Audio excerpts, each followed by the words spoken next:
Hey, and welcome to another tutorial where I show you how I'm organizing my life with a complete planner on Notion.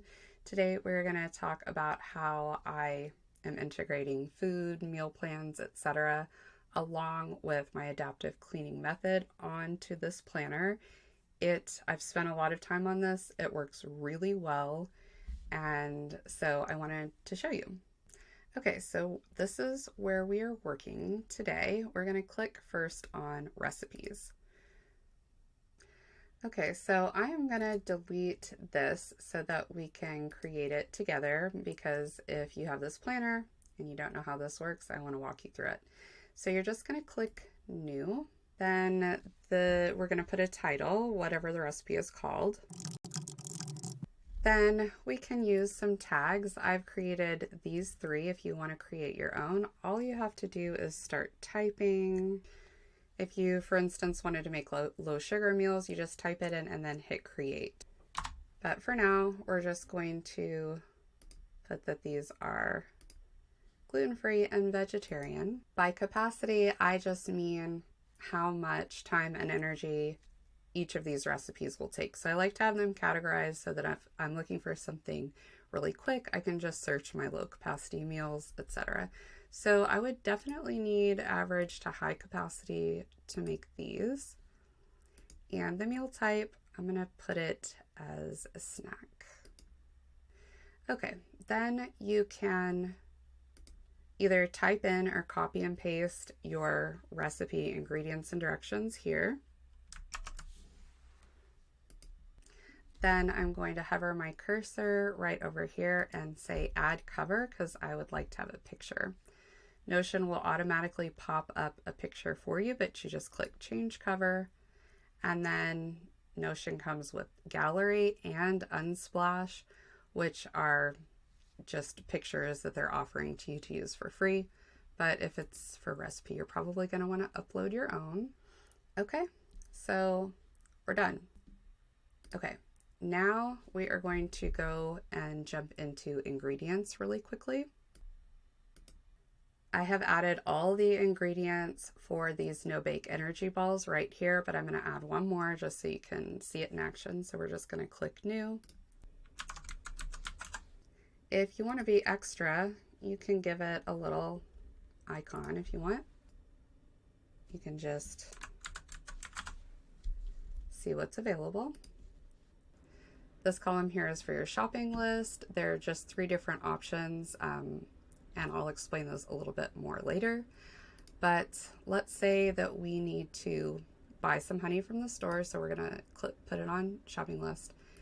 You find honey in the pantry section of the store, and we're going to, since we've just created that recipe, now we can link all of these ingredients to that recipe. So if you click right here, there is our no-bake energy balls. We're going to click here, and because I don't want to do that every time, you can simply drag it all the way down. So now all of these ingredients are associated.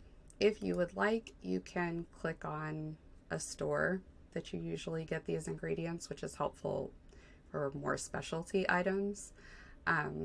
If you want to add another one, just type it in right here. You can delete these by clicking on the 3 dots, or by you can change the color.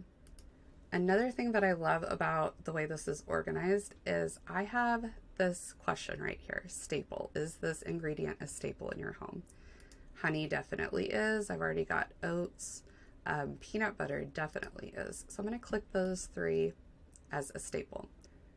Okay, now I'm going to take you to this shopping list tab so that I can show you how I use the ingredients in my shopping list. So these are the ones that are listed.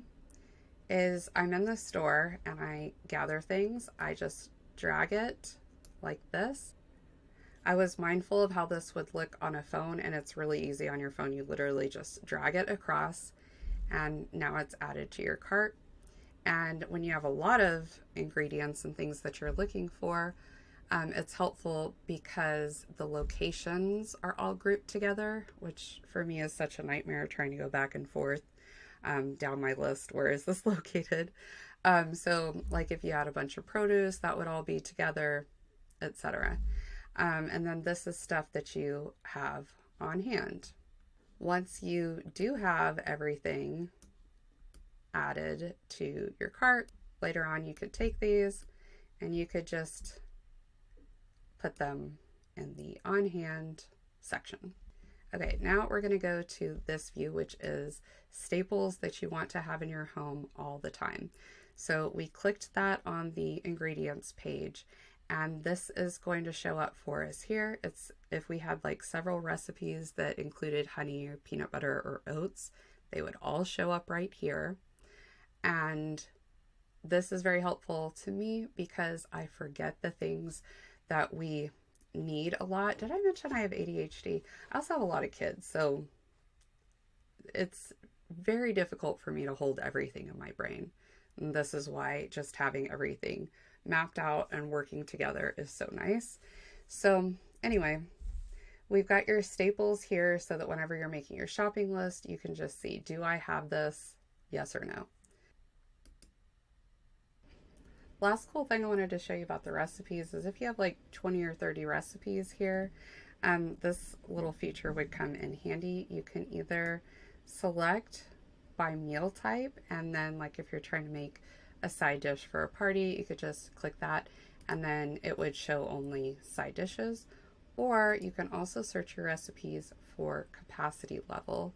So if I'm extremely exhausted, I'm just trying to think of something quick to make, I can hit low capacity and all of my recipes that I've tagged as low capacity will then pop up. So I think that's very helpful too.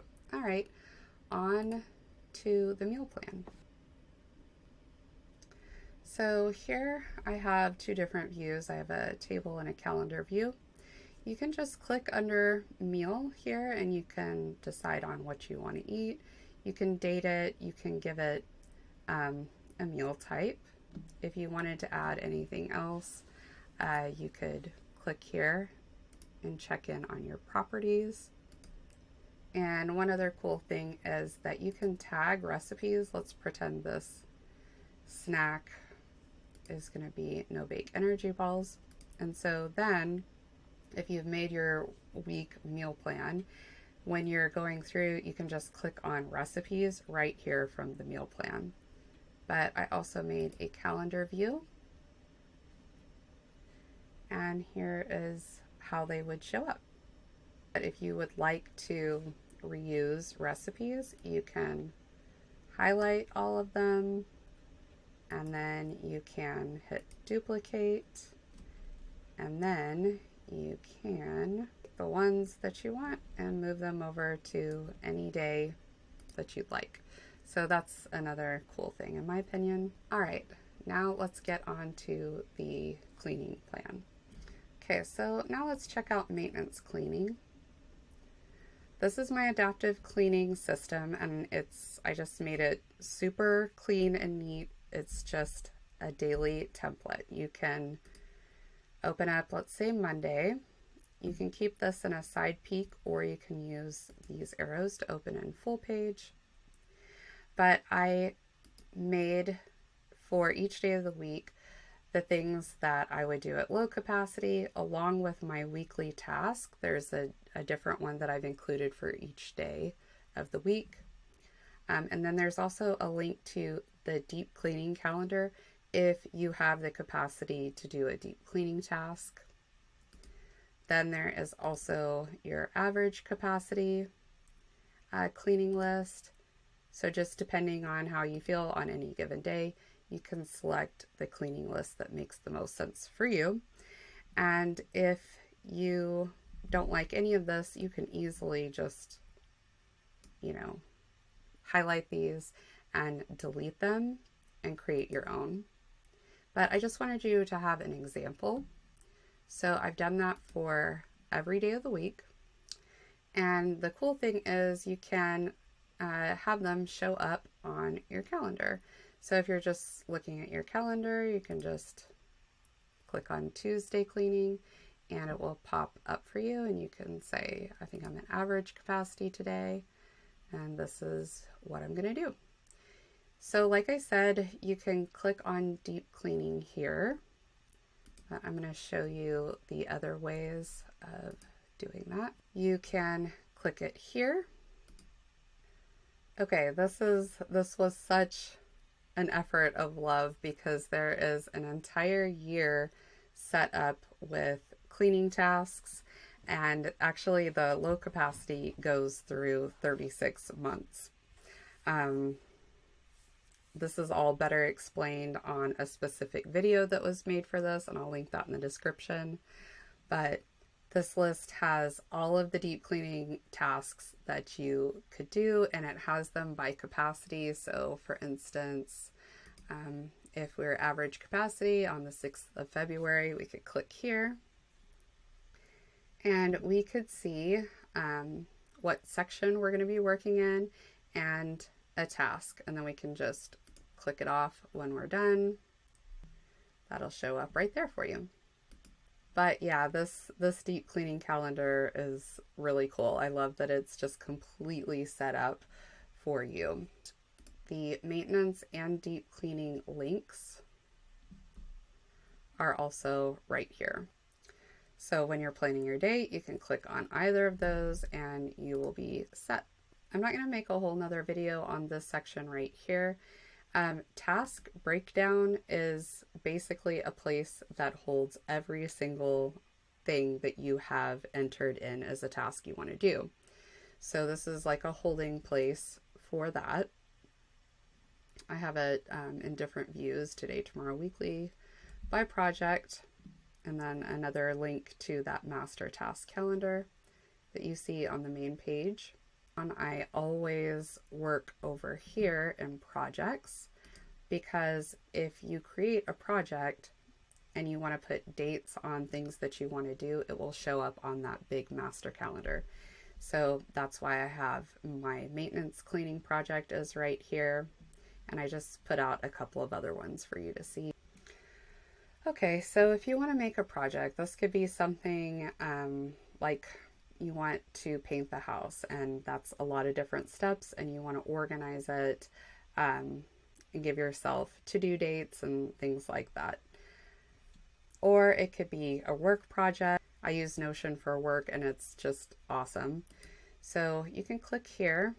You can title the project, let's say painting the house, and then we can, if you want to hit here, this will pop up a whole template for you. You can note a few things about the project. There's little bullet points right here for you. And then you can just start putting in tasks.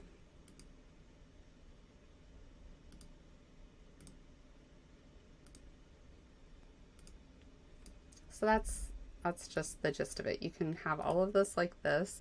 All of these tasks are going to show up on your main dashboard on the day that you've set it to be done. So that is super useful in my opinion. You can add a cover if you hover your cursor above the title. You can add a cover if you would like. That's it. But if you did not want to have this template, you can also say, oh, I changed my mind. I just want to like make a to-do list. If you have / to do, it will pop you up a little list and you can write out the steps that way as well. Okay, so that is it for these Notion tutorials. If you have questions, please put them in the comments below. You can also email me.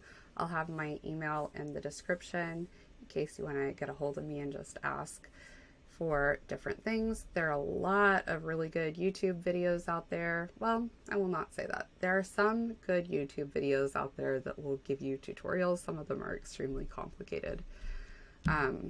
I know because I watched 1,000 of them when I was creating my planner.